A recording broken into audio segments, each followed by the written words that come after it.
तो हेलो दोस्तों, वेलकम है आपका इस नई वीडियो में। आज हमारा फाइनल यूनिट नंबर 5 का ये रिवीजन है बिजनेस कम्युनिकेशन का। इसे हम जल्दी से 5 से 6 मिनट में ख़त्म करेंगे। आज वीडियो को इतनी जल्दी जल्दी बनाने का कारण ये रहा है, किसी मजबूरी से मैं दिन में वीडियो को नहीं बना पाया था। तो इस वजह से मैं शाम 6 बजे से ही वीडियो बनाने के लिए बैठा था, जिसके बाद मैंने कंटेंट प्रिपेयर करा। उसके बाद मैं वीडियो बनाना स्टार्ट किया और फिर तभी से मैं कंटिन्यूसली अपलोड कर रहा हूँ। तो इसलिए मैं जल्दी से अपने इस यूनिट को भी खत्म करता हूँ। इस हमारी यूनिट का पहला टॉपिक है मीटिंग। देखो, मीटिंग एक फॉर्मल इवेंट होता है जिसमें लोग इकट्ठा होते हैं ताकि किसी स्पेसिफिक टॉपिक पर डिस्कशन किया जा सके या डिसीजन लिया जा सके। मीटिंग दो टाइप की होती है, पहली होती है ऑर्गेनाइजेशन मीटिंग और दूसरी होती है ऑपरेशनल मीटिंग। ऑर्गेनाइजेशन मीटिंग कौन सी होती है? ये रेगुलर मीटिंग होती है जो स्टॉक होल्डर्स या शेयर होल्डर्स और मैनेजमेंट के बीच होती है, जैसे board of meeting, annual general meeting etcetera. और जो ऑपरेशनल मीटिंग होती है, ये मीटिंग मैनेजमेंट और एम्प्लॉय के बीच होती है, जैसे planning meeting, committee meeting, sales meeting. जो ऑपरेशनल मीटिंग मीटिंग्स होती हैं, ये ज़्यादातर अगर कोई प्रॉब्लम होती है तो उसके ऊपर डिपेंड होती है। अगर कोई प्रॉब्लम होगी तो ये होंगी, वरना तो इतना कोई खास इनका रोल नहीं होता है कि इनका ये कंपलसरी नहीं होता है कि ये कंपलसरी होंगी ही होंगी। दूसरा, इनका इंपॉर्टेंस। पहला, कॉन्फ्लिक्ट रिजोल्व करते हैं, अगर कोई प्रॉब्लम है तो उसका रिजोल्यूशन प्रोवाइड कराते हैं। दूसरा, बेटर डिसीजन लेने में हमारी हेल्प करते हैं। टीम मोटिवेशन करते हैं और टाइम, एफर्ट और मनी को एफिशिएंटली यूटिलाइज भी होता है। अगर मीटिंग अच्छी हुई तो ये सब चीज़ें यूजेबल होंगी। इफेक्टिव मीटिंग स्ट्रेटेजी क्या है? एजेंडा और मिनट्स को पहले से भेजना। एजेंडा मतलब जो टॉपिक है, किस टॉपिक के ऊपर जो मीटिंग है वो हो रही है, और मिनट्स मतलब किस टाइम, मतलब एग्जैक्ट टाइम कि वो किस टाइम पर होगी, वो उसको हम मिनट्स बोलेंगे। फिर रिमाइंडर, मीटिंग से एक दिन पहले और उस दिन रिमाइंडर भेजना जरूरी है ताकि सब लोग टाइम पे आ सकें। टाइम मैनेजमेंट, मीटिंग को टाइम पर स्टार्ट और एंड करना जरूरी है जिससे सबका टाइम वेस्ट वेस्ट ना हो।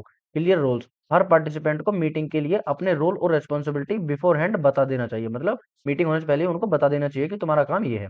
फॉलो द एजेंडा, मीटिंग का जो एजेंडा उसी पर हमें बोलना चाहिए, उससे ऑफ द टॉपिक हमें कोई भी बात नहीं करनी चाहिए। प्री कंडीशंस क्या है एक वैलिड मीटिंग की? लीगल ऑब्जेक्टिव होना चाहिए, प्रॉपर अथॉरिटी होनी चाहिए, टाइमली नोटिस होना चाहिए और ऑथराइज्ड पर्सन का प्रेजेंस होना जरूरी होता है। चेयरमैन, मीटिंग का चेयरमैन होना चाहिए जो मीटिंग को लीड करे। स्पेसिफिक एजेंडा होना चाहिए, मतलब मीटिंग का टॉपिक पहले से डिफाइन होना चाहिए। क्योरम मतलब मिनिमम नंबर ऑफ पीपल जो मीटिंग में प्रेजेंट होने चाहिए, वो होना चाहिए। एडवांटेज क्या है मीटिंग के? डेमोक्रेटिक प्रोसेस होती है। डेमोक्रेटिक प्रोसेस मतलब मीटिंग में सबका ओपिनियन लिया जाता है, इसलिए डिसीजन ट्रांसपेरेंट और फेयर होता है।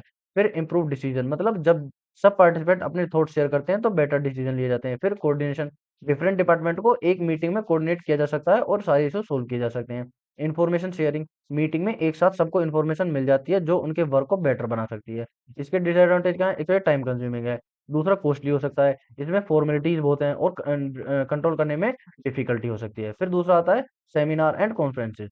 कॉन्फ्रेंस एक फॉर्मल मीटिंग होती है जिसमें एक ग्रुप ऑफ लोग किसी स्पेसिफिक टॉपिक पर डिस्कस करते हैं। ये मीटिंग यूजुअली लार्ज स्केल पर होती है और पार्टिसिपेंट अपने ओपिनियन शेयर करते हैं। कई टाइप्स के कॉन्फ्रेंस हैं, जैसे academic conference, business conference, trade conference. Academic conference जिसमें रिसर्च और फाइंडिंग प्रेजेंट की जाती है। बिजनेस कॉन्फ्रेंस जिसमें इंडस्ट्री ट्रेंड्स और बिजनेस अपॉर्चुनिटीज डिस्कस की जाती हैं। ट्रेड कॉन्फ्रेंस जिसमें बिजनेसमैन और वेंडर्स अपने प्रोडक्ट और सर्विस प्रेजेंट करते हैं। कॉन्फ्रेंस के पर्पस क्या होते हैं? आइडिया को एक्सचेंज करना, वर्कशॉप और प्रेजेंटेशन। स्टेप्स क्या है एक कॉन्फ्रेंस को प्लान करने के? पहला पर्पस, मतलब कॉन्फ्रेंस का क्लियर पर्पस होना चाहिए कि किस टॉपिक पर हमें कॉन्फ्रेंस करनी है। दूसरा, उसका बजट फिक्स होना चाहिए। फिर वेन्यू की कहाँ पर कॉन्फ्रेंस होगी, पार्टिसिपेंट मतलब ऑल प्रेजेंटर्स और अटेंडेंस को कंफर्म करना पड़ता है। इनवाइट एंड रजिस्ट्रेशन, पार्टिसिपेंट्स को इनवाइट भेजो और रजिस्ट्रेशन की प्रोसेस को कंप्लीट करो। Next, seminar. सेमिनार एक फॉर्मल एकेडमिक फोरम होता है जिसमें एक छोटी ग्रुप ऑफ पार्टिसिपेंट की स्पेसिफिक टॉपिक पर डिस्कस करते हैं और एक्सपर्ट से नॉलेज लेते हैं। ये यूजुअली इंटरेक्टिव होता है।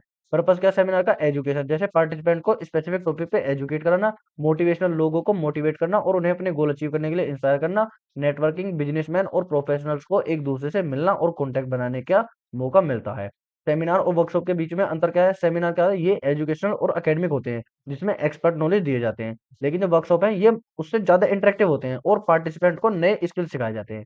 अब नेक्स्ट है हमारा एजेंडा। एजेंडा एक डॉक्यूमेंट है जो मीटिंग के टॉपिक्स को आउटलाइन करता है। ये मीटिंग के नोटिस के साथ डिस्ट्रीब्यूट किया जाता है। इंपॉर्टेंस क्या है? प्रिपरेशन, एक तो एजेंडा को पहले से डिस्ट्रीब्यूट करना ताकि पार्टिसिपेंट मीटिंग के टॉपिक के लिए प्रिपेयर कर सकें। दूसरा, इससे टाइम मैनेजमेंट में हेल्प मिलती है। एजेंडा टाइम बाउंड होता है, इसलिए मीटिंग का टाइम एफिशिएंटली यूज होता है। फिर स्ट्रक्चर, मीटिंग को ऑर्गेनाइज और स्ट्रक्चर रखता है जिससे डिस्कशन फोकस्ड रहती है। फिर एडवांटेज क्या है एजेंडा के? पार्टिसिपेंट को टॉपिक की प्रिपरेशन का टाइम मिल जाता है, मीटिंग का स्ट्रक्चर फॉलो होता है और टाइम पर फिनिश होती है। इसके डिसएडवांटेज क्या है? अगर मीटिंग एजेंडा से हटकर चलती है तो इंपॉर्टेंट डिस्कशन मिस हो सकते हैं। स्ट्रिक्ट एजेंडा से क्रिएटिव और स्पॉन्टेनियस आइडिया का फ्लो रुक सकता है। सो हमारी यूनिट 5 में यही कुछ इंपॉर्टेंट था, ये हमने कंप्लीट कर दिया। तो अब हमारा बिजनेस कम्युनिकेशन का पूरा सिलेबस कंप्लीट है।